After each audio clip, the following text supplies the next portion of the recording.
Так, всем привет. Запись қосылды. Алла жазса, запись сақталады уәде бергенімдей. 2 ай сақтап қоямын. 2 айдан кейін уже автоматически өшіріледі. Бисмиллахиррахманиррахим деп бастайық. Басқа қосылатын кісілер болса, потихоньку қосыла берер. Ең алдымен интенсивке келгендеріңізбен құттықтаймын. Өйткені егер бұрыннан трейд жасап жүрген кісілер болса, осы жерден бір пайдалы ақпарат алып кетесіздер деп үміттенемін. Егер енді трейдингке бұл не, қайдан, не үшін деген сияқты сұрақтармен жүрген кісілер болса, бұл былай айтқанда сіздердің трейдингке кірген бірінші бір қолдарыңызға ұстатқан әліппе болатын шығар, иә. Солай үміттенемін, солай пайдам тиеді деп үміттенемін. В общем, ниет бұл интенсивті бастағанда өз 3 күн болады. Полностью бұл жерде сразу айтайын, теория болмайды. Біз 3 күннің ішінде сіздерге уже былай айтқанда от начала до конца трейд жасауды үйрететін боламын. Яғни уже сіздер түсініп отырсыздар, бұл үлкен бір ғылымның бірі деп алсаңыздар, онда сіздер тек қана базасын азын үйреніп кетесіздер. И то базаның белгілі бір бөлігін ғана. Өйткені сіздерге мен сабақтың соңында алла жазса бір стратегия үйретемін. Яғни сіздер уже өздеріңіз сауда жасай алатын, и сол стратегиямен сіздер алла жазса сауда жасап кете аласыздар. Соған керек нәрселердің базасын үйретемін алла жазса. Так, 3 күн не өтеміз? 3 күн 1 сағаттан сабақ өтіледі. Бүгін уже бірінші күн кетіп жатыр. Бірінші күн бүгін кіріспе, яғни трейдинг не, қалай сауда жасайды деген сияқты әңгімелер болады. Трейдерлар қолданатын сайт, мұндай қазір сіздердің алдарыңызда тұрған, және оған тіркелу жолы.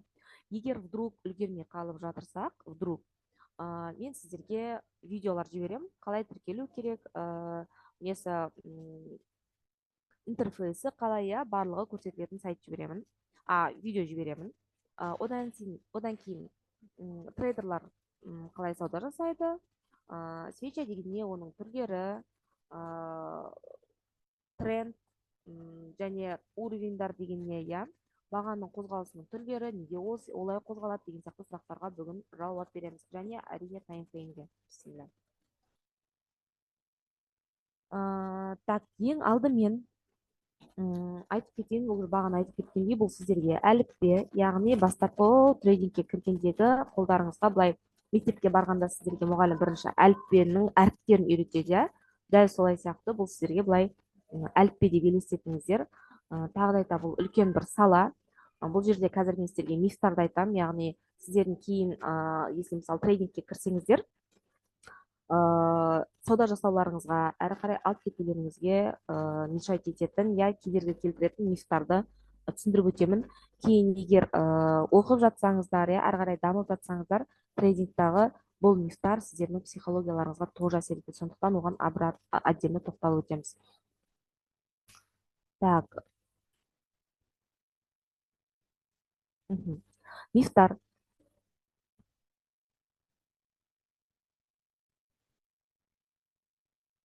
Сейчас 1 минут. Экран глушит. Не болды мынау. Сіздерге негізі барынша жақсы ниетіммен келгенмін. Үйретейінші, көрсетейінші, білем деген кісілерге деп. Бірақ что-то менің ноутбугым глушит. Так. Максимально тұрсақ кеттік. Мифтар. Отрицательный мифтар бар и положительный бар. Отрицательный дегенне қазір түсіндіремін. Мен вообще байқасаңыздар презентация қойып, оны оқып беріп отырмаймын. Барынша менімен бірге жазып отырасыздар. Мен жазған кейін менімен бірге жазып түсініп отырсаңыздар, сіздерге понятнее болады, И положительный мифтар. Неден бастайын десең? Давайте положительный бастайық. Положительный мифтар, яғни сіздер қазір интернетте, инстаграмда өте көп жүр, $10 мен $1000 жасадым деген сияқты. Болмаса, мысалы, енді былай айтқанда, мысалы, Дәулет Мұқаевты тыңдаған болсаңыздар, көретін болсаңыздар, білесіздер, кемпір беріп қыз ала алмайсың деген сияқты. Ну, примерно такая же история. Сіз $10 мен бізде трейдингта міндетті түрде риск менеджмент деген нәрселер бар. И сіз никак, қанша сіз стратегияң мықты болса да, сіз никак $10-дан $1000 жасай алмайсыздар. Осы жерден мифті я буду разрушать, прям сіздерге айтып, және соны былай айтқанда күл талқан шығарып отырмын. $10-дан $1000 шығарам, немесе $10-дан $100 істеймін деген сияқты нәрселерді ұмытамыз. $10 ма сол 10 доллардың бір айға 20%-ын ғана есептейсіздер. Егер сіз 10 доллардан 1000 доллар пайда табамын деген оймен келсеңіздер, сіздер будете сливать. Я вас уверяю, я вам 100% говорю, сіз сол кіргізген счетыңызды сливать етесіз. Сливать ету деген не? Ол яғни жоғалтып алу, сол қолыңыздағы ақшаңызды жоғалтып аласыз. А біздің мақсатымыз сол ақшаны көбейту, иә? Бұл қосымша табыс. Егер алла жазса әрі қарай алып кетсеңіздер, бұл кәдімгідей үлкен бір табыстың көзі трейдинг деген. Соответственно, бұл жақта кәдімгідей жұмыс жасау керек. Мысалы 4 жыл оқыған сияқты тоже оқу керек. Білім керек. Білімсіз ештеңе жоқ. Кәдімгідей менде наставничествода болған кісілерден кәдімгідей енді құдай өзі не қылмасын, иә, үлкен кісілер более ответственный келеді. Кәдімгідей тапсырманы орындап, сабаққа қалмай қатысып, ол кісілерде более ответственность бар. А біздің жастар наоборот, енді өзіміз кетеді, жастар десек, иә. Менде орта жастың 12 жаста сыналмаймын, 12. Ладно, в общем, айтайын дегенім не? Айтайын дегенім, жеңіл ақшаны іздейді. Жеңіл ақша еш жерде жоқ. Трейдинг естіп жүргенде шығарсыздар, жеңіл ақша қиын жолмен. Яғни сіз тер төкпейсіз, ойбай деп қара жұмыспен айналыспайсыз, ақша табасыз. Ақша өте көп мұнда. Миллиардтаған айналымдар жүр, иә, бір күнде миллиардтаған айналым болады. Форексте болсын, акцияда болсын. Сондықтан ақша валым. Но соны должны мы забирать, иә. Оны қалай? Мысалы, в общем, трейдинг, давайте мифті не қылып алайын, құртып алайын. Одан кейін бастай салысымен байып кетемін. Вот мен қазір бастайын, все, мен миллионер боламын. Простите, пожалуйста. Сіз қандай мамандықтың иесісіз қазір? Мен мысалы врачпын, иә. Мен врач болу үшін 10 жыл оқыдым. 10 жылдан кейін маған әлі де мысалы, ой, сіз жассыз ғой, сіз дұрыс қарай аласыз ба деген сияқты, мысалы немен көзқараспен де қарайды, иә. Соответственно, әлі опыт керек оқығаннан кейін. Мұнда то же самое. Трейдинг бұл сіздерге алтынның көзі, но при этом сіз сол алтынды қазатын жолды іздеуіңіз керексіздер.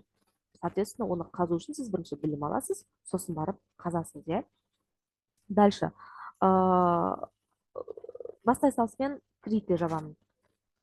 Ничего подобного. Ничего подобного. Сіз бастай салысымен никак не будете кредит жабуға. Сізге тағы да айтамын, белгілі бір мерзім келеді. Егер сіз осыларды түсініп трейдингті бастасаңыздар, я табасыздар миллионды. Но белгілі бір уақыттан кейін әр адамдікі әртүрлі, біреулер тез қабылдайды, біреулер жай қабылдайды. Но мен сіздерге қазір осы интенсивте қолдарыңызға әдемі бір қармақ беремін, яғни білім беремін. Осы интенсивтен кейін ақ уже практиковать етіп, сіздер пайдаларыңызды таба алатындай. Алла жазса, соған алла жеткізсін, енді дейіндеріңізді ашып қойсын, Құдай қаласа. И неге бұл мифтарды мен сразу разрушаю? Өйткені сіздерде ожидание реальность болмау керек. Именно положительный мифта ожидание реальность болады. Яғни сіз келесіз, мен өзім лично солай келгем трейдингке.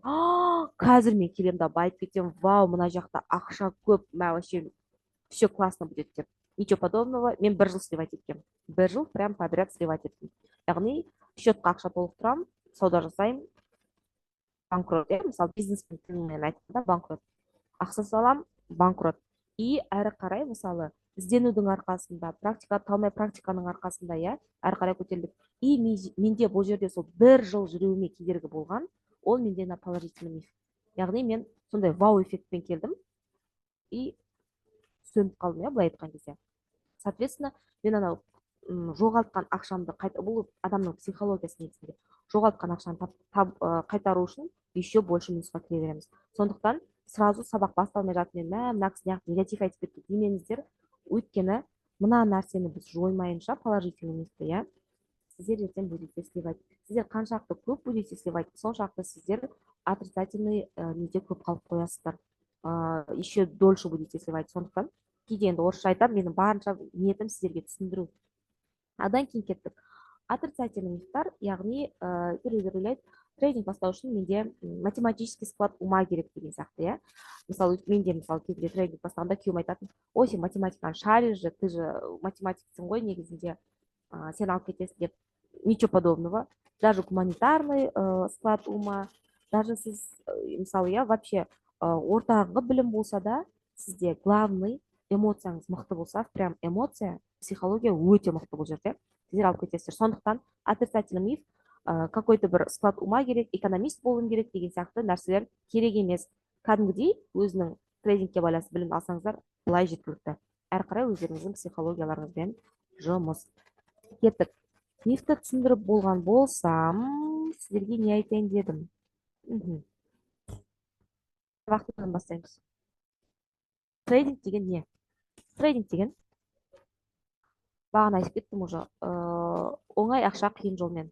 Яғни сіздер кәдімгідей физически тер төкпесеңіздер де эмоционально тер төгесіздер. Кәдімгідей эмоционально тер төгесіздер. Себебі сіз ақшамен жұмыс жасап жатсыз. Сіздің ақшаңыз, например айтқанда, белгілі бір затты, арзан болған кезде сатып алып, қымбаттаған кезде сатып жіберу, немесе керісінше.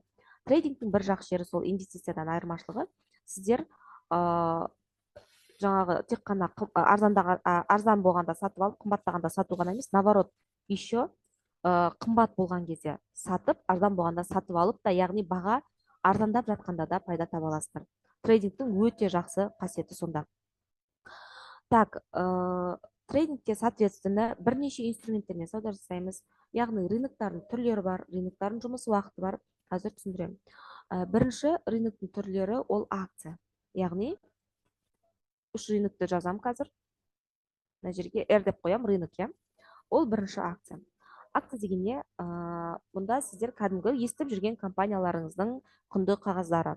Tesla, Apple, Microsoft, даже Халықбанк, конечно, Халықбанктың ликвидності төмен, сондықтан онымен трейд жасау мүмкін емес, сол инвестиция. Но осындай, мысалы, Coin, Mara, мысалы, Intel компаниясы, HP, яғни кез келген акцияның, кез келген компания акциясына трейд жасауға болады. Бұл бір рынок. Бұл рынок ең ертеден келе жатқан рынок. Жұмыс жасайды, сразу жұмыс уақытын айтып кетемін. Будни күндері дәл қазіргі уақытта сағат кешкі 6:30-нан түнгі 1-ге дейін ғана. Яғни сіз бұл акциямен сауда жасау үшін таңертең кешкі сағат 6:30-да отырасыз, түнгі сағат 1-ге дейін ғана жұмыс жасай аласыз. Одан кейінгі екінші кезектегі ол Форекс. Яғни Форекс рынок бұл шикізаттар, шикізат емес, обмен валюты, яғни үлкен обмен валюты деп елестетсеңіздер болады. Бұл жерде валютный парамен жұмыс жасайсыздар. Яғни бұл тоже инструменттер деп аталынады барлығы. Яғни сіздің былай айтқанда затты сатып алатын затыңыз ғой. Сатып алатын затыңыздың базары Форекс рынок деп аталынады. Сатып алатын затыңыз Tesla болса, Тесланың базары жаңағы акциялар, мысалы. Дальше, мысалы, сатып алатын затыңыз биткоин болса, ол крипторынок деп аталынады. Мысалы, акциялардың рыногы фондовый рынок деп аталынады. Мынау фондовый рынок, мынау Форекс рынок, и мұнда сізде крипторынок. Крипторынокқа Solana, биткоин, кез келген крипто жатады. Бұл ең жас рынок, енді жаңағы трейдингке келген рыноктың қатарына жатады. Жұмыс уақыты. Форексте алтын деген, кстати, осы жерде Форекске де акцияға да в принципе жатады. Екі рынокта да сауда жасалынады. Так, Форекс рынок бізде. Қанымды шықты, кешіріңіздер за выражение. Экраным бір жанып тұр. Так, Форекс рынок бізде акция жатады. Экран өшіп жанып тұрғасын, вообще фокусым кетіп жатыр бар ғой. Форекс рынок бізде жұмыс жасайды круглосутка 5 күн, яғни понедельник, вторник, среда, четверг, пятница жұмыс жасайды, суббота, воскресенье демалады, 24 сағат жұмыс жасайды. Но 24 сағаттың сағат түнгі 3, где-то 2-ден бастап таңғы сағат 5-ке дейін сауда жасауға вообще мүмкін емес. Себебі спред деген нәрсе бар. Кішкене мен жағы әр терминге тоқталып отыруға бізде уақыт жоқ, спредті түсінбеген терминдарыңызды интернетке загуглите, табасыздар. Спред деген нәрсе бар, ол сіздерге сол түнде сауда жасауға именно Форекспен мүмкіндік береді. Криптовалюта тоже самое. Криптовалютаның бір жақсы жері 24/7 жұмыс жасайды. Получается, понедельник, вторник, среда, четверг, пятница, суббота, воскресенье, 24 сағат жұмыс жасайды. Кез келген уақытта можете открывать сделку. Әр рыноктың өзінің биржасы бар. Яғни, мына жерде мысалы, мынау менде how use деп тұр, мынау алтын ашылып тұрған қазір менде. Алтынды ашасыздар. Осы үстіне бассаңыздар, сіздерде мында не шығады? Мынау тикер деп аталынады, яғни қысқаша атауы, сіз іздеп отқан заттың қысқаша атауы how used, бұл алтын. Мында міне gold деп атын айтып тұр өзі, иә, атауы толық. Мынау Wanda деп тұрған бұл биржасының атауы, яғни рыноктың атауы. Forex деген биржаның атауы. FX деген биржаның атауы, иә. Мысалы Теслада биржаның кешіріңіздер, TSLA. Тесла. Қараңыздар. Тесладың тикері TSLA, толық атауы Тесла. Мұнда биржасы NASDAQ. Самый атақты ең бірінші орындағы биржа әлем бойынша ол NASDAQ, иә. Биржа не үшін керек? Бізге нормальный котировка, яғни оптовый ценаны табу үшін керек, былайша айтқан кезде. Мысалы, мына биржаның барлығы, мына жақта тұрған, NASDAQ-тан алады котировканы, яғни бағаны NASDAQ-тан алады да, өздері не пайда қалу үшін кішкене какой-то цент қосып қояды. Мысалы айтайық, Теслада бір акция, мысалы, иә, просто мысал, $100 тұрса, сізде мына LSE биржасында ол 100.01 $100 1 цент болуы мүмкін. Өйткені солай олар өздерінің пайдасын табады. Но бастапқы биржаңыз сіздің NASDAQ. Түсіндіре алдым ғой, иә? Дальше кеттік. Брокерді келесі екінші сабақта түсіндіреді не екенін. Біздің сауда жасайтын нелеріңіз, я инструменттеріңіз, яғни менікін берейін сіздерге. Мына жерден иә. Мына қазір мен тоқтатып тұрам, ашып қойып. Мынау мына жерден қараңыздар қазір. Тикерін жазасыз ғой, мына жерге, осы жерге жазып іздейсіздер керек инструменттеріңізді. Осы жерден іздеген кезде сіздерде шығады, иә, список шығады, бірнеше биржаның нелері. Сонда мына жерде мына флажок тұр. Осы флажокқа басып қойсаңыздар, керек инструментіңізге, керек биржаңыздан. Мен мысалы именно Forex-тен, я мысалы алтында Wanda мен FX-ті ұнатамын. Осы екеуін қолданамын көбінесе. И бассаңыз, мына флажокқа бассаңыз, сізде мына жерде котировка деген жерде шығады. Міне. Толық осылай шығады. Мына жерден қазір мен тоқтатып тұрам, жазып алыңыздар, я, стопқа қойып кейін жазып аласыздар. Мына инструменттерді лично мен өзім қолданатын инструменттерім. Мынаның барлығы, мысалы қараңыздар, я, мынау индекс деп аталынады. Одан кейін мынау алтын, мынау күміс, мынау мұнай, мынау газ. Одан кейін мыналар криптовалюта, биткоин, солана, эфириум, әрі қарайғының барлығы бізде нелер? Валюта паралар. Осыларды өздеріңізге қосып алыңыздар. Кейін стратегияны үйренген кезде біз будем осы инструменттермен әрі қарай будем гонять, былай айтқан кезде. Так, инструмент, яғни біздің сауда жасайтын затымыз ол осы инструменттер. Біздің сауда жасайтын, алып сататын заттарымыз, былай айтқанда бизнестағы, иә, осы инструменттермен сауда жасаймыз. Ол үшін мысалы кез келген, мысалы қазір алтында тұр. Давайте күміске барайық. Мынандай сіздер график көресіздер. Бұл график аталынады свечной график деп, я, японской свечи деп аталынады. Мына сайтқа давайте сразу кіріп, осы жерден тіркеліп алайық. Қазір енді үлгергенімше сөйлейін деп тұрмын ғой примерно. Так, поисковикке жазасыздар. Так, мен өзім түрімді өшіріп тастайын, что-то кіріп үйрілған сайын. Жаны өшіп сіздерінде менің түрім бір светлый, бір не болып жатқан шығар. Так, кеттік. Поисковикке жазамыз. Trading View деп кәдімгідей. Мына. Или өздеріңіз жазсаңыздар. Мен свернуть етіп қойып едім, көзім ашылды ғой. Содан ба не сонда? Так, мына Trading View. Көрдіңіздер ғой, иә? Trading View'ді басасыздар. Жоқ, одан бізге. Так, вот. Сіздерге міне ТВ деп тұр. Көріп тұрсыздар ғой, логотипі Trading View несіне кіресіздер сайтына.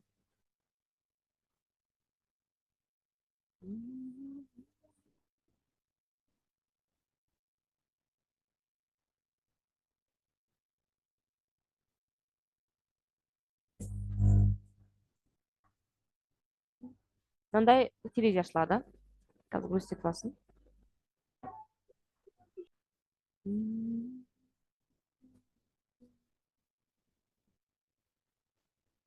Вот, мына жерден сіздер мына войти, сіздердің мысалы Google аккаунттарыңыз қосылып тұр ғой, осы Google-ға, иә. сол жерде Мгм. сізде как сразу же альтернатива шығады мына жерде. Если былай шықпаса сіздерге мына жерде email деп басып емейлдарыңызды жазсаңыздар болады. Түсінікті ғой, иә? Ол кезде сіздер вот мына емейлді бассаңыздар, вот сіздерге емейліңізді жазасыз. Мында емейлдің паролі емес, осы TradingView сайты үшін пароліңізді жазасыз. И мына жерде зарегистрироваться басасыз да. Дальше сізге почтаңызға сообщение келеді. Осы TradingView сайтынан сіз соны подтверждаете, просто сіздің жаңағы неңіз екенін.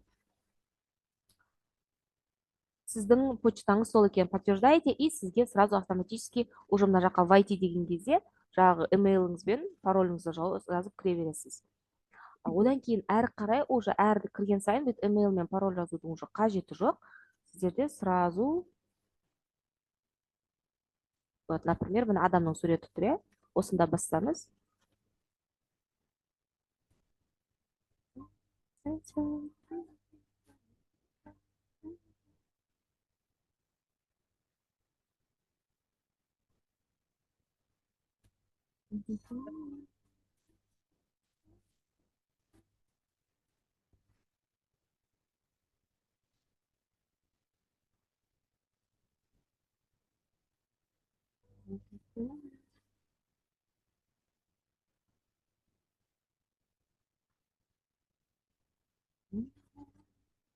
Вот войти басасыздар.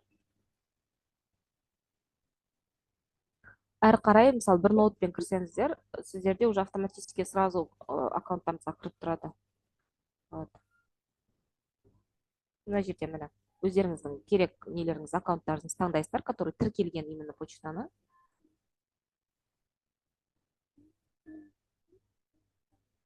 Мгм.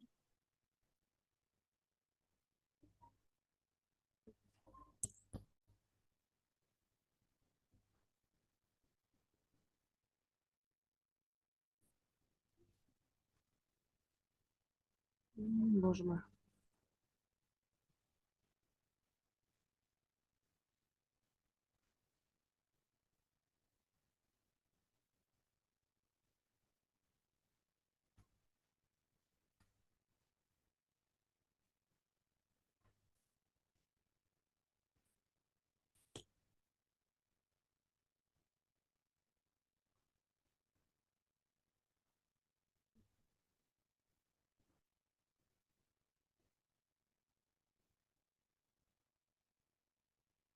Пландар негізі өте тез жүреді. Қазір просто Zoom мен TradingView'дің несі вообще сами по себе өте объемный приложениелер ғой екеуі де сайттар. Из-за этого кішкене не только кішкене қатты ойланып тұр что-то. В основном осы TradingView'да анализ жасау керек та. Анализ жасап үйренеміз да.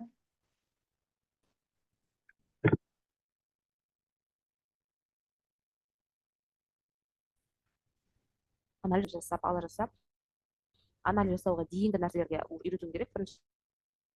Сосын барып соңғы сабақта анализ жасау керек.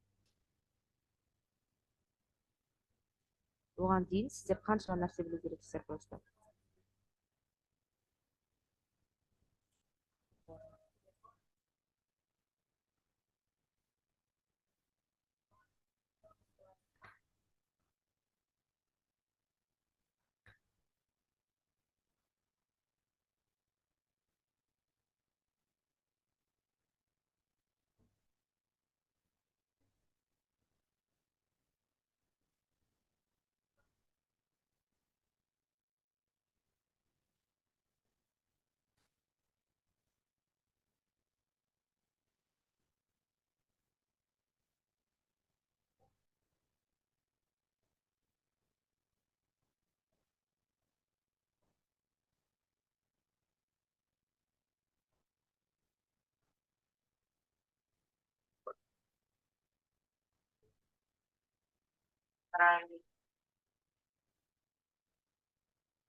Осындай терезе ашылады сіздерде.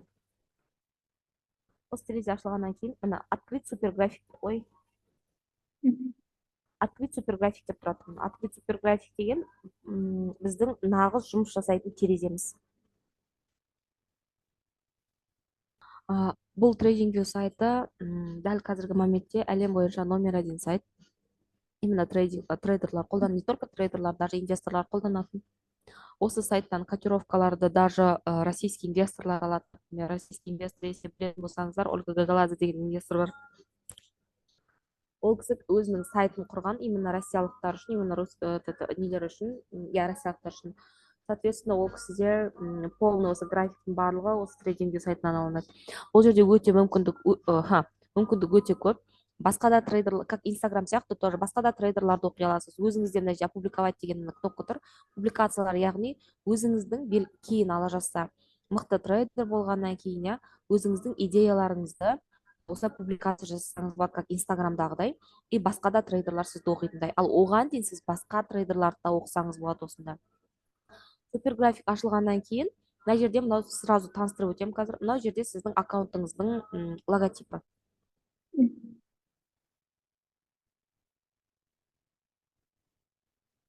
Сабақ сақталады, ақерке, сіз ғой сұрап жатқан сабақ сақтала ма деп. Так, дальше логотипіңіз, мына жерде профильға өтіп, өзіңіздің жеке профиліңізға өтсеңіз болады. Мына TradingView'дан бәрін сіздерге үйге тапсырма ертеңге дейін барлығын түртіп ақтарып көре беріңіздер. Бұл жерде ешкім сіздерден ақша алмайды, ешкім не істемейді, қорықпаңыздар ештеңеден. Басқан кезде вот домой это тоже сіздің өзіңіздің профиліңізге алып барады. Мына жерде бізге керек нәрсе бұл мына темная тема, әркім әртүрлі жақсы көреді. Мен мысалы фоным ақ болған жақсы көремін. Кейбір кісілер вот мынаны қарайтқанды жақсы көреді.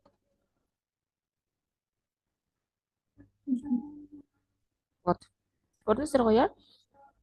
Кейбір кісілер осылай қара фонмен жұмыс істегенді жақсы көреді. Әркімге әртүрлі зат ыңғайлы. Потом панель инструментов обязательно қосылып тұрады. Если вдруг сізде панель инструментов жоқ болса, мына жердегі мынау нәрселер. Егер алып тастасаңыз, мынау жоғалып кетеді. Көрдіңіз ғой, иә? Біз панель инструментпен міндетті түрде жұмыс жасаймыз, сондықтан ол бізде қосылып тұрады. Язык негізінде бастапқы уақытта русский болғаны дұрыс. Кейіннен, если мысалы басқа трейдерларды оқығыңыз келсе, әлем бойынша тағы да ағылшыншаға аударғаныңыз дұрыс. Егер русский болса, только СНГ-ның трейдерларын ғана шығарып береді сіздерге. Ал ағылшын трейдерларды басқа, мысалы, англоязычный трейдерларды шығармайды. Сондықтан тіл тоже маңызды бұл жерде. Дальше, дәл қазір бізде орысшада тұр. Одан кейін мына how use деп тұрған нәрсе, бұл сіздердің инструментіңіз, яғни сауда жасайтын затыңыздың тикері, яғни қысқаша атауы тикер деп аталынады. Мына жерде мен сіздерге жаңа айттым, мынаны скриндап жазып алыңыздар деп. Осы жерді жазып, мысалы, осы инструменттермен сауда жасаймыз. Бұдан басқа Тесламен де сауда жасаймыз. Тесланікі TSLA. Бағана жазып көрсеттім оны. Осыларды жазу үшін бастапқыда сізде мына жерде пустой тұрады. Сразу айтайын. Бұл жерді толтыру үшін мына жерде how use деген үстін бассаңыз, мына жерге тикерлерді жазып шығасыз. Например, how use-ны қостыңыз, қосу үшін мына жерде мына флаг тұр. Көрдіңіз ғой, иә? Дальше.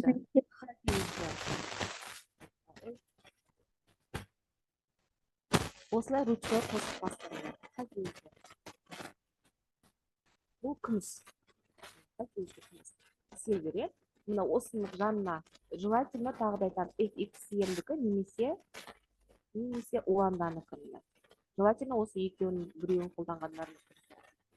Мына жерде мына флажокты бассаңыздар, көрдіңіздер ғой, сіздерде қазір бесплатный версиясында тек қана қызыл флажок қана қолданылады, қалғандары жаңағы қолданылмайды. Сізге мүмкіндік бермейді, бесплатный версия болғасын. Сізде мына жақта шығады барлығы. Осылай инструменттің барлығын қосып аласыздар. Бұл сіздердің сауда жасайтын күнделікті инструменттеріңіз. Түсінікті, қалай қосасыздар. Одан кейінгі мынау плюс, бұл жағы корреляционный инструменттерді табу үшін бұны прям бір ертең трейдингке терең кірген кезде түсіндірілетін нәрсе негізінде, но не екенін білсеңіздер болды.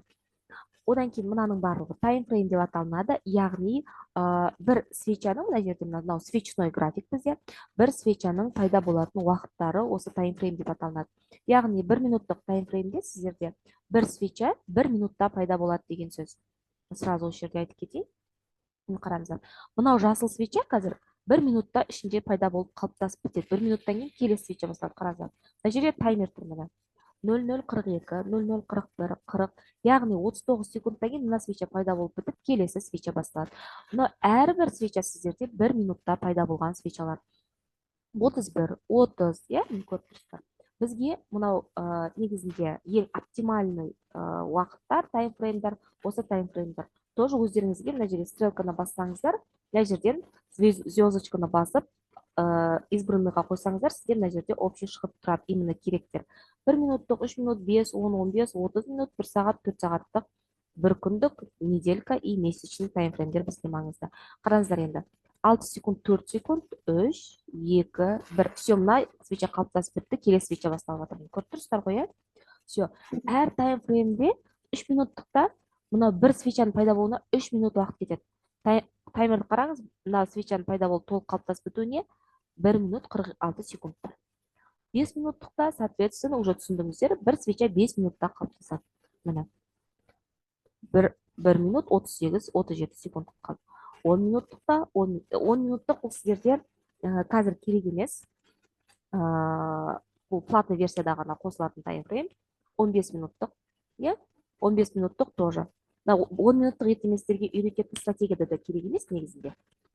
Просто мен бір стратегиям үшін керек, сондықтан қосылып тұр бұл. Қараңыздар, 15 минуттық тоже самое. Мына бір свечаңыз сіздің 15 минутта пайда болады. Әрбір свеча 15 минутта пайда болған. Соответственно, мына свечаның аяқталуына 1 минут 7 секунд қалды. Дальше дневка.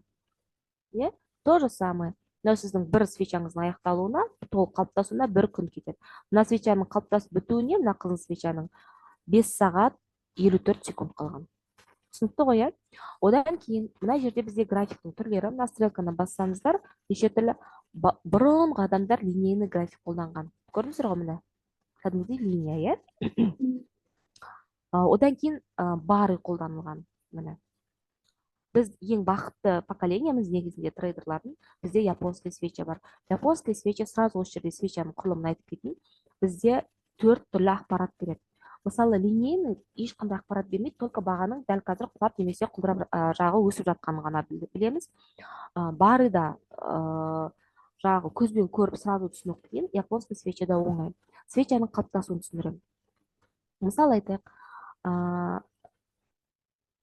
давайте былай қояйық. Мына жерде уақыттар тұр, қараңыз. 5 июнь сағат 7-де, 1 сағаттық таймфреймде, яғни сағат 7-де свеча ашылды дейік. 2960, мына жерде бағаны мына жерден көресіздер. 2960 ровно сағат 7-де алтынның бағасы $2960 болды. 1 сағаттың ішінде баға бір орында тұрмайды ғой, қозғалады. Жоғары бару мүмкін, төмен бару мүмкін, қайттан жоғары бару мүмкін. Біз бағана мына жерде ашылғандығымыз свечамыз. И 1 сағаттан кейін сағат 8-де мына свеча жабылады ғой, жаңа көрдіңіздер ғой, жабылғанда егер ашылған бағадан баға қымбат жабылса, бізде жасыл свеча пайда болады. Мынау бізде жасыл свеча. Түсіндіре алдым ба? Егер мысалы сағат 1 сағаттық таймфреймде 1 сағат бұрын, сағат 7-де мысалы $2960 баға, свеча ашылды. 1 сағаттан кейін свеча жабылғанда алтынның бағасы $3001 болды. Соответственно, баға жағы сағатыңыз таймфрейм ашылған кездегі бағадан жабылған кездегі баға қымбат болса, сіздерде мына жерде жасыл свеча пайда болады. Бұл сатып, осы 1 сағаттың ішінде сатып алушылар мықты болғанын түсіндіреді сіздерге. Түсінікті ғой, иә? И бізде мынау ашылған бағаның жабылған бағаның арасындағы қозғалыс бізде денесі болып қалады.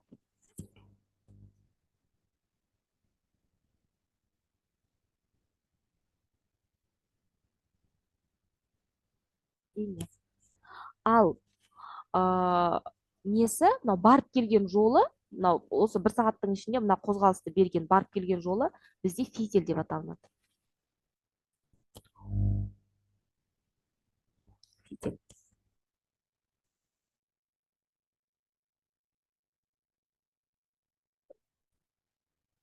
Соответственно, қазір графиктан көрсетемін. Жасыл свеча,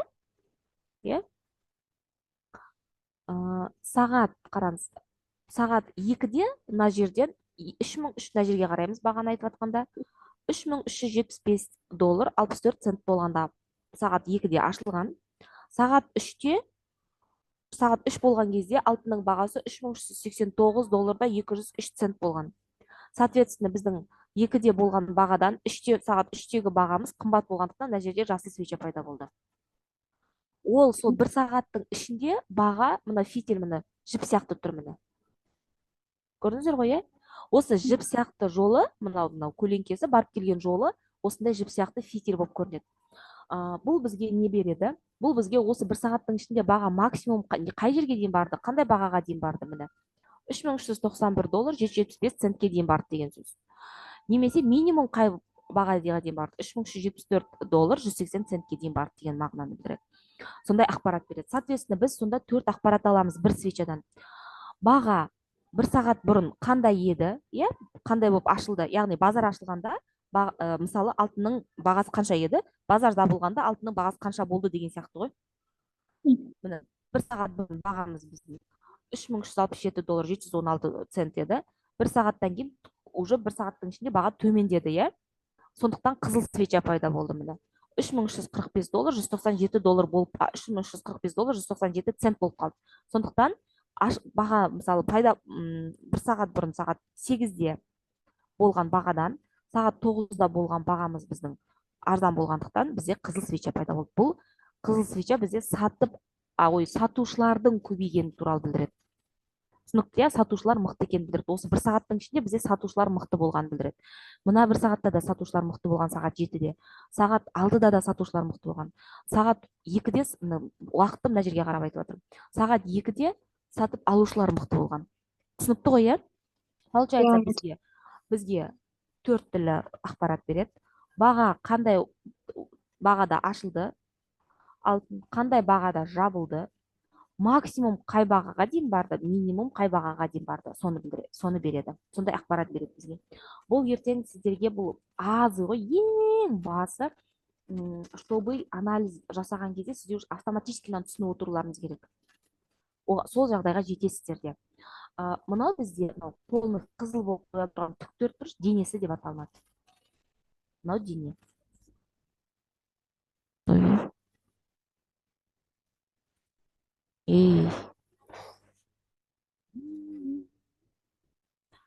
Ал мынау жіптер, иә, жіп болып көрініп тұрған мынау жоғарғы жағындағы и төмен жағындағы, бұл фитиль немесе көлеңке деп аталынады.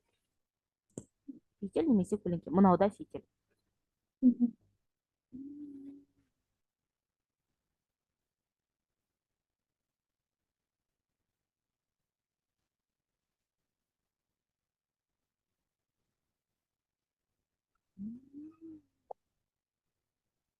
Мынау да фитиль.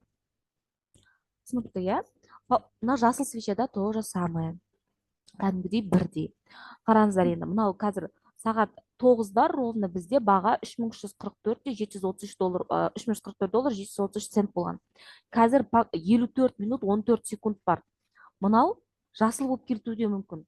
Пока сол үшін айтамыз, ертең стратегияларды үйреткен кезде свеча жабылмай жатып шешім қабылдамаймыз, өйткені мына свеча қызыл болып, либо жасыл болып жабылатыны әлі белгісіз.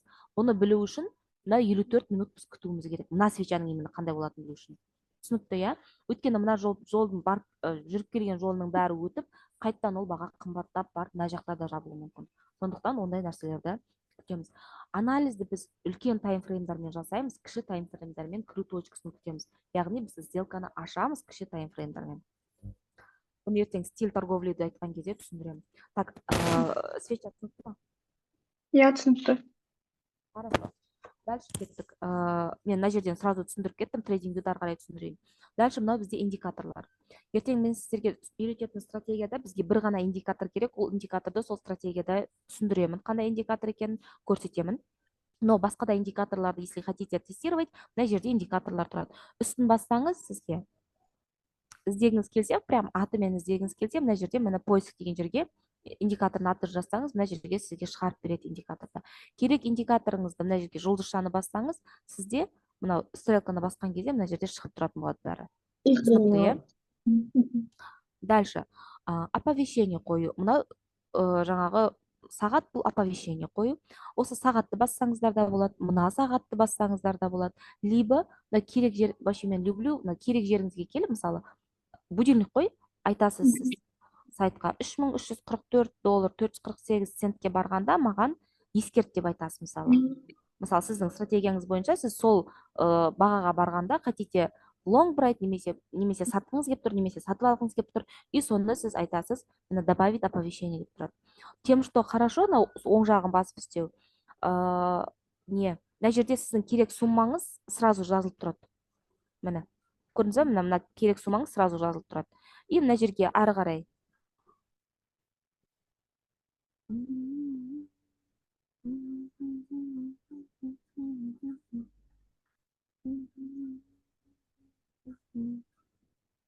ценасын пересечения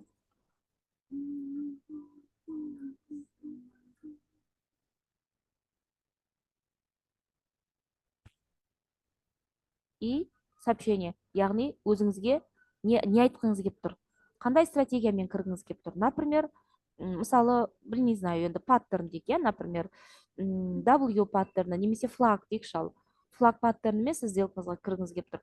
Қандай сделкаға кірейін деп тұрсыз, шорт па или лонг па? Ертең сделкалардың түрлерін ертең сабақта айтамын. Осында өзіңізге былай айтқанда предпосылка жолдайсыз. Сосын добавить имя, яғни мына жерге мен көбінесе мысалы қандай стратегиямен кіріп жатқанын жазып қоямын и все. Мысалы тейк профитті қай жерге қойғыңыз келіп тұр, иә, стоп лоссты қай жерге қойғыңыз келіп тұр, жазып кетесіз бағасын. И сізге уведомление келгенде сіз хоп 1 секундта түсіну керексіз, сізге тейкті қайда көру керек, стопты қайда көру керек, и сіз қайда жерден кіру керегіңізді. Ал если мында бассаңыз, сіз вручную будете несін бағаны жазасыз, мына жерге қандай сумма сізге керек екенін. Так, түсінікті, иә, бұл оповещение. Дальше мына жаққа өтеміз. Сразу айтайын, мұнда сіздерде мынандай не бар, сделать снимок экрана деген бар. Ертең енді білмеймін, мысалы ала жазса басқа да трейдерлардан үйренесіздер, болмаса менен ары қарай оқу жалғастырғыларыңыз келетін шығар. Мен үй тапсырмасын айтқан кезде мына сделать снимок экрана деп басқан кезде скачать изображение деп тұрады. Мынау сіздің дәл қазіргі тұрған суретіңіз, осы мынау сіздің сызғаныңыз, жазғаныңыз барлығы қалай тұр, солай көшіріледі. Түсінікті, иә? Ол сосын сізде жаңағы загрузкалардың ішінде тұрады, шығарып ала бересіздер. Болмаса сіз күнделік жүргізетін шығарсыз, мысалы Wordта күнделік жүргізгенде мысалы не қыласыздар, тоже өздеріңізге предпосылка жазып қоясыз. Опубликовать, мына жерде тоже күнделік жүргізуге болады. Басып көріңіздер, создать идею деп бассаңыздар, сіздер либо для себя как күнделік ретінде жүргізуге болады, либо басқа да адамдар үшін, басқа да трейдерлар үшін мына жерге данныйлар жазасыз, яғни қандай стратегиямен жаздыңыз, мына жерге не үшін ол стратегияны қолдандыңыз, не себептен сделкаға кірдіңіз деген сияқты. И продолжить етсеңіз, сізде не шығады? Мына жерде міне приватный деген бар. Приватный бұл сіздің сіз ғана оқи аласыз. Яғни кейін, например, осы сделкаға кірдіңіз, например, иә, бір стратегиямен, и сол стратегияңыздың отработкасын көргіңіз келсе, осындай приватныймен публикация жасап қойсаңыз, кейін өзіңіз қарай аласыз, ол стратегия жақсы жұмыс жасап жатыр ма или нашар ма. И публичный деген бұл сізді басқа да трейдерлар оқи алады. Получается, сіз басқа да трейдерларға пайдалы бола аласыз болашақта, иә. Дальше анализ, шортқа аштыңыз ба, лонгқа аштыңыз ба, и создать приватную идею. И все, сізде ол идея тұрады, сразу көрсетіп кетейін.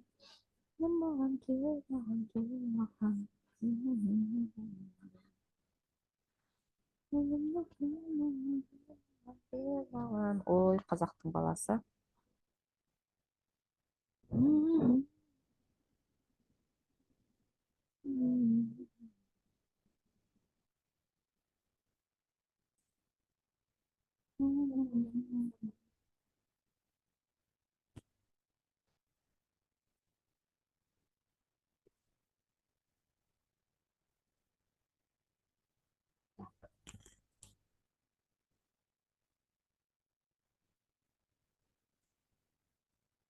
Ол сіздерде мына жерде тұрады жазған идеяларыңыз.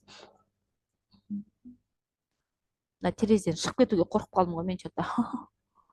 Әр кірген сайын 100 сағат ойлап. Так. Вот мына жерден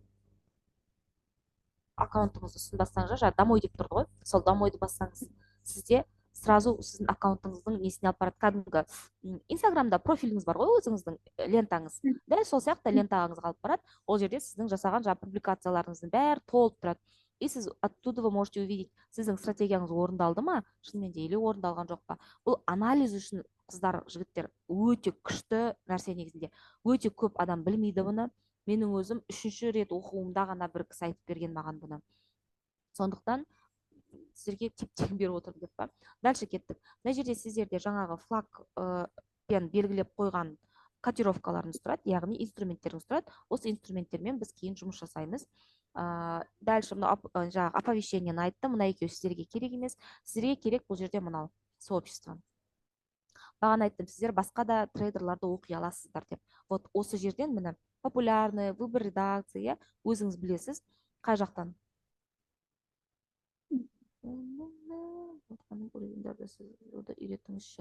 Үйретемін, бірақ бүгін емес сияқты қыздар. Ертең үйретемін, Құдай қаласа.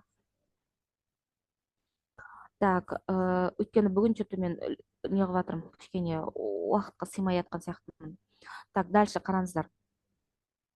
Мұнда бізде бірнеше трейдерлар тұр.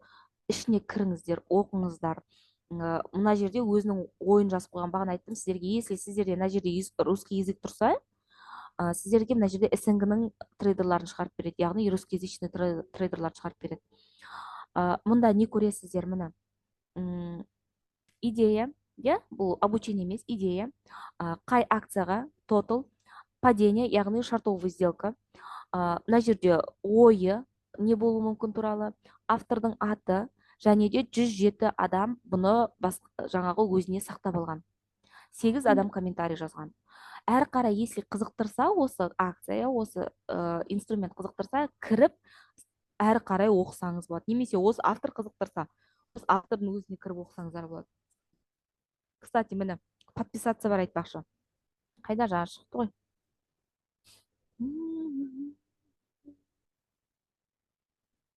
Вот автордың несіне барсаңыздар, міне кәдімгі инстаграмдағыдай подписаться етсеңіздер болады. Кейін ол сіздерге осы автордың жасаған публикациялары сіздерге уведомление болып келіп тұрады. Міне өтсеңіз осылайынан сізге полный көрсетіледі. Автордың өзі, ойы. Түсінікті, қатты тоқталмаймын. Бұл сіздерге бір мүмкіндік. Бастапқы уақытта анализ жасау кішкене қиын болса, солай басқа да трейдерларды оқысаңыздар болады.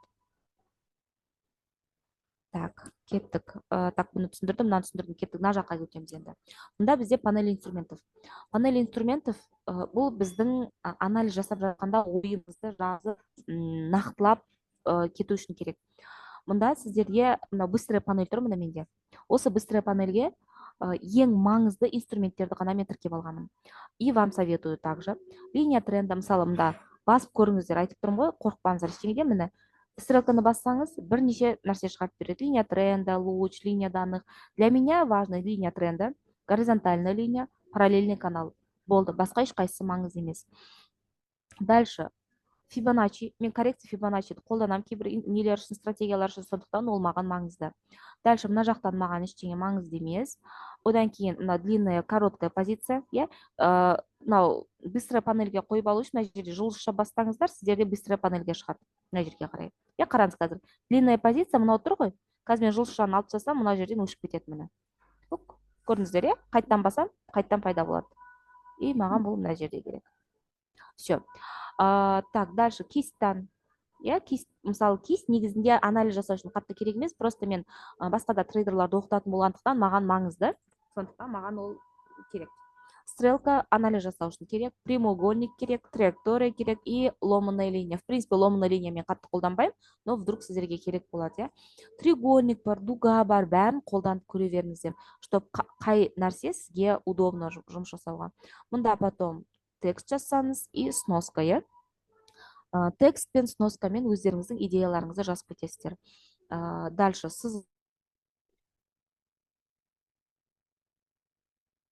сызғыш, бұл жерде енді смайлик білмеймін, қолданасыздар, енді вообще айтып тұрмын ғой, полный сіздердің былай айтқанда трейдерлардың жұмыс орны ғой, былай. Сызғыш бізде именно қанша процент баға қозғалып жатыр, мысалы мына жерде процентовка тұр, қанша пипс қозғалып жатыр, 4435 пипс немесе 44 пункт қозғалып жатыр. Неше бар деген не? Бұл свечалар, 14 свечаны біз алып тұрмыз деген сөз мына жерде. 14 свечаңыз сіздің 15 сағаттық, яғни 15 сағаттық жолды сіз қазір осы белгілеп тұрсыз деген сөз. И объем 345 мың объем. Так, сызғыш сіздерге в принципе именно мен үйрететін стратегияда керек емес, но сіздер тоже сызғыш не қандай мағына беретін білулеріңіз керек. Так, одан кейін соңында мына удаление тұр, яғни удалить объектов рисования немесе удалить все индикаторов барлығын бірге удалить етсеңіздер болады. Рисованияны удалить етсеңіздер, полностью сызған жаңағы түрткендеріңіздің бәрі өшіп кетеді. Вот көрсете салайын, вот удалить рисование, все, мынаның бәрі өшіп кетеді. Көрініп тұр, иә? Оны бірақ Word-тағыдай қайтарып ала алмайсыздар, все, өшірдіңіз, болды, әрі қарай ол қайтып келмейді. Түсінікті. Мынау быстрый панель түсінікті, иә қыздар? Бұл жалпы біздің TradingView сайттың несі, данныйлары, сіздерге ең керек жерлері.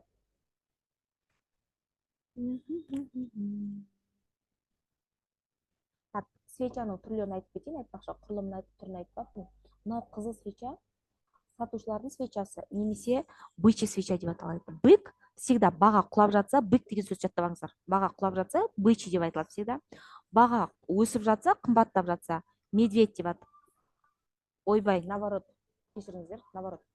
Баға құлап жатса, медвежий, яғни несімен жаттауларыңызға оңай болу үшін алақанымен жерге ұрады, яғни жерге қарай бағаны құлатады деген сияқты жаттасаңыздар болады. Бұл медвежий движение. И если баға қымбаттап жатса, ол бычий движение, бык, яғни мүйізімен ұрып аспанға ұшырады деп, солай қалай жаңағыдай ориентир ұстап жаттасаңыздар болады. Енді қараңыздар, қызыл свеча бізде, соответственно, бұл баға құлап жатқанын білдіреді, бағана айттым, иә? Бұл медвежий свеча. Жасыл свеча, бычий свеча. Түсінікті ғой, иә? Свечалардың аты медвежий и бычий свечалар. Так, таймфрейм деген не, оның қалай қолданамыз айттым. Все. Енді бағаның қозғалысы және оның түрлерін айтамын қазір. Соңғы тренд және уровеньнің түрлері енді келесі сабаққа қалып кетеді, қыздар, хорошо? Өйткені уже біз уақытымыз өсіп бара жатыр. Мен бүгін аузын бекітіп едім, әлі аузымды ашып үлгермей жатырмын. Так, бағаның қозғалысы. Баға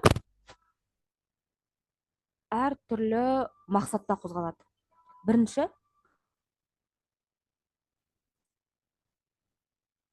Бірінші, ол импульс коррекция ретінде қозғалады. Яғни, міне, импульс коррекция ретінде қозғалады. Яғни, импульс всегда бізде өте жақсы қозғалыс береді. Коррекция сол импульсті демалдырады, былай айтқанда, демалатын жері бағаның. Стратегиялар бар, который тек қана, мен рахмет көп. Так, стратегиялар бар, тек қана осы импульс коррекцияға жұмыс жасайтын. Мысалы, Эллиоттың тоқында анализ импульс коррекцияға негізделіп жұмыс жасайды, трейдбус импульс коррекцияға негізделіп жұмыс жасайды. Яғни, әр түрлі теорияға сай жұмыс жасайтын стратегиялары бар. Баға қозғалысы тағы да импульс коррекцияда қозғалады. Немесе от уровня до уровня. Уровень деген бізде келесі сабақта айтам, қандай уровеньдер бар екенін. Белгілі бір деңгейде баға сол деңгейді жарып өте алмай қалады. Ол бізде уровеньдер деп аталынады. Міне.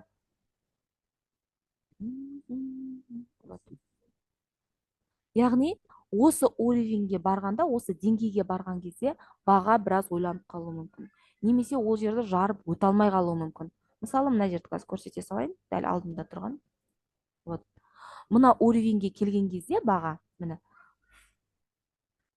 мына жерде жарды осы уровеньді. Уровеньге келді, мына жерде тұрған бағаны қиып өте алмай, қайттан төмен түсіп кетті. Қайтадан екінші попытка келді, жарып өте алған жоқ, қайттан төмен түсті. Белгілі бір, как потолок немесе пол сияқты, қайсы потолок, қайсы пол екен келесі сабақта айтамын. Бағаның әр қарай сол бұзып өтуіне мүмкіндік бермейтін, как стена сияқты қабылдасаңыздар болады уровеньді.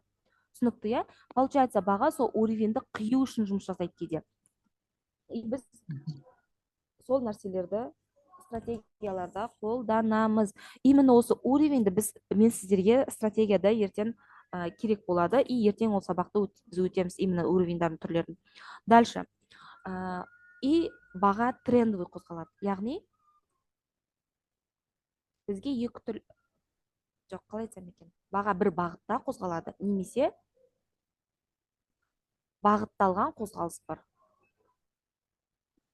Немесе бір бағыты жоқ қозғалыс бар. Түсіндірем не екен. Бағыты жоқ. Бағытталған қозғалыс екіге бөлінеді.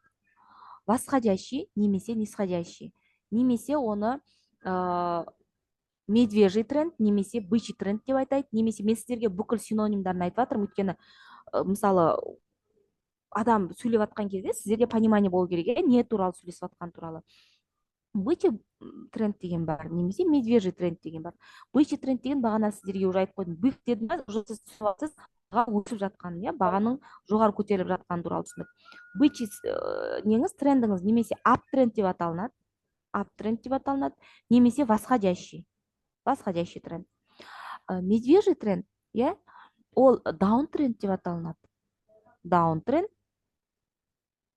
немесе нисходящий тренд. Түсіндірем. Графиктан сразу түсіндірем. Егер баға белгілі бір деңгейде өсіп жатса, яғни қымбаттап жатса, қараңыздар міне, баға мына жерге қарағанда былай қымбаттады, иә. Баға егер қымбаттап жатса, ол бізде ап тренд, яғни бычий тренд. Бычий трендте сіздерде максимум деген жоғары жақта жатқан, иә, нүктелер. Жоғары жақта жатқан нүктелер, максимумдар бірінен бірі қымбат болу керек. Яғни мына максимумнан мына максимум қымбат болу керек, одан мына максимум қымбат болу керек, иә. Яғни баға өсіп отыру керек. Минимумдар тоже самое. Міне минимум деген астындағы нүктелер міне. Мына минимумнан мына минимум қымбат болу керек, мынадан мынау қымбат болу керек. Соответственно, бұл не былай наглядно ертең қазір мен сіздерге түсіндіру үшін осылай айтып жатырмын, пока түсініп алғандарыңызша. Түсінгеннен кейін уже сіздер наглядно көріп тұрасыздар, что мынау сізде бычий тренд екен. Бычий трендтің трендовый линиясы, мынау трендовый линия деген мынау. Трендовый линиясы астынан жүргізіледі, яғни минимумдарды қосасыз міне. 1 минимум, 2 минимум, 3 минимум, иә. Осы сіздің сызған сызығыңызға тиіп, яғни минимумдарға тигізіп жүргізесіз трендовый линияны міне. Түсінікті, иә? Мынау бізде бычий тренд. Медвежий тренд наоборот міне. Мына жерді алайық. Мына жерде локальный, яғни жергілікті медвежий тренд бар. Медвежий трендта наоборот, максимумдарда, минимумдарда арзандай бастайды. Міне. 1, 2, 3, 4, 5, да? И сіздердің міне максимумдарыңыз міне тұр. Мынау еді, қараңыз. 3364-те 911 еді. Одан кейінгі максимум міне тұр міне. 3348-те 880. Арзандады ма мынадан? Арзандады. Значит, бұл қандай тренд? Медвежий тренд немесе даун тренд, иә. Мына максимумнан мынау арзан. Мына қараңыз, $3350 340, мынау $3323 385. И минимумдарда мына астындағы жатқан сіздің жаңағы нелеріңіз тоже бір-бірінен арзан міне. 3319-да 742 еді, 3286-да 958, иә. Бұл бізде даун тренд деп аталынады.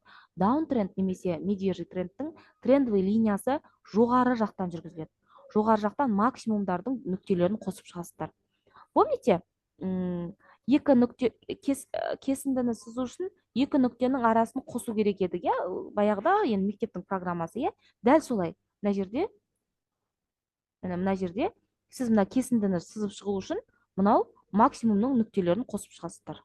Сізде сол кезде трендовый линия шығады. Тағы да айтам, ап трендтің трендовый линиясы төмен жақтан сызылады, яғни минимумдарды қосып шығады. Даун трендтің трендовый линиясы жоғары жақтан максимумдарды қосып шығады. Так, түсінікті, иә? Бұл біз бір бағытталған қозғалыс. Бір бағытталған қозғалыстың, яғни белгілі бір либо жоғары қарай кетеді, либо төмен қарай кетеді. Әрі қарай бағыты жоқ қозғалыс. Бағыты жоқ қозғалыс бұл бізде флэт деп аталынады, немесе боковик деп аталынады. Яғни белгілі бір тренд жоқ, баға белгілі жағы бір моментте ортада қозғалып қалады. Міне, мына жер мысалы бізде боковик. Мына жерде тренд жоқ. Түсінікті, иә? Баға мына екі уровеньнің арасында тұрып қалды міне. Бір уровень, так. Былай жасайын. Міне, бір уровень, және мынау екінші уровень. Қызағым, сызсаңшы. Бір уровень, және екінші уровень. Мына осы екі уровеньнің арасында баға не істеді? Біразға дейін жүріп қалды. Мынау бізде именно мына жерге дейін мынау боковик деп аталынады, немесе флэт деп аталынады. Түсінікті ғой, иә? Бұл бағыты жоқ қозғалыс. Так, қозғалыстың түрлері айтылды, все. Так, сұрақтарыңыз бар ма осы жерде? Аха, күшті дейді. Так, қыздар, сұрақтар бар ма? Пока жоқ. Түсінікті. Бірінші сабақ болғасын. Және қарау керек, бірақ практиковать. иә, практиковать етіп ертеңгі уақыттарыңыз бар ала жазда барлығын Мгм. жаңағы не істеңіздер, сызып көріңіздер, қараңыздар, уже сіздер в принципе уже түсіндірдім. Сұрақтарыңыз болса мен комментарийді бүгін емес, скорее всего бүгін уже үлгермеймін, ертең комментарий жаза алатындай қосып қоямын группада, сол жаққа жазып сұрақтарыңызды қойсаңыздар болады. Ертеңгі сабақ бізде сағат 2-де болады. Так, 2-де болады. Біз ертең өтеміз бүгінгі қалып кеткен сабақты, тренд және уровеньнің түрлерін өтеміз. В принципе, трендтің түрлерін өтіп кеттік, енді уровеньнің түрлерін өтеміз. И биржа брокер түсініктері. Биржаны уже бүгін түсіндіріп қойдым мен сіздерге. В принципе, ертең тағы бір қайталасам, ничего страшного. Брокерден демо счет, реал счет ашамыз. Оны қалай толықтыру керек екенін көрсетемін. Если мүмкіндіктеріңіз болса, сразу толықтырсаңыздар болады. $10 минимальный. И сделкалардың түрлері, яғни шартовый сделка дегенне, лонговый сделка дегенне, қалай оларды ашуға болады, нені басу керек ол үшін соларды өтетін боламыз, құдай қаласа.